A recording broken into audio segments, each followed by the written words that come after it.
The advice and opinions expressed by Dr. Grant-Pichet and her guests are meant solely as suggestion and should not be in any way construed as child-specific advice. Dr. Doreen Grant-Pichet is Dr. Doreen is an expert in autism. Doreen Grant-Pichet. Dr. Grant-Pichet. Dr. Doreen Grant-Pichet. Dr. Doreen Grant-Pichet is a visionary in the field of autism. Now you can ask her questions on Ask Dr. Doreen. Questions right now, but I do have some questions that came in earlier this week. What is the best supplement to give a teenager to help them sleep? That's a great question to start with because there is no one best supplement. So, sleep is, as you know, Shannon, to me, one of the most important things. Like I don't know if there's anything as important as getting enough sleep, getting enough high quality sleep. And it becomes more important even with our kids because we double up on them during the day, right? So we're giving them so much more to learn. And so their brains need to be well rested. And it's not just even about their brain being well rested. I always say this, which is important.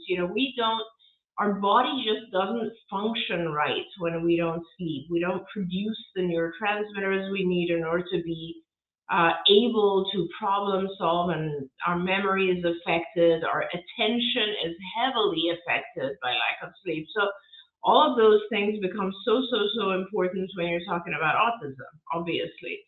So what is the best supplement? It's very hard to answer that because there are different reasons that people don't sleep. First of all, there's different types of sleep disorder too. So there are people who don't fall asleep, people who are waking up in the middle of the night and can't go back to sleep, and then people who just have very, very light sleep and never actually get into deep sleep. So all of those are different things. And the interesting thing is that if you take certain supplements, it might on the surface make you think that you are actually falling asleep faster. For example, melatonin.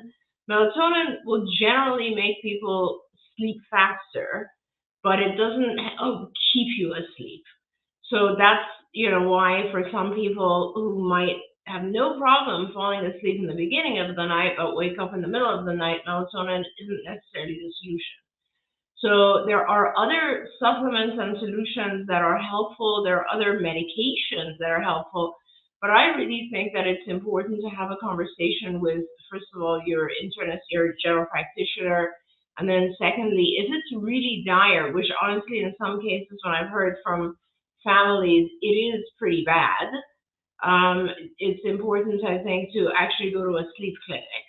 And what they do in a sleep clinic is that they will monitor your sleep overnight even, or nowadays some of the sleep clinics have the ability to send home with you kind of a kit that you will sort of place on yourself or on the child, and they will then be able to read more about what's going on during the night.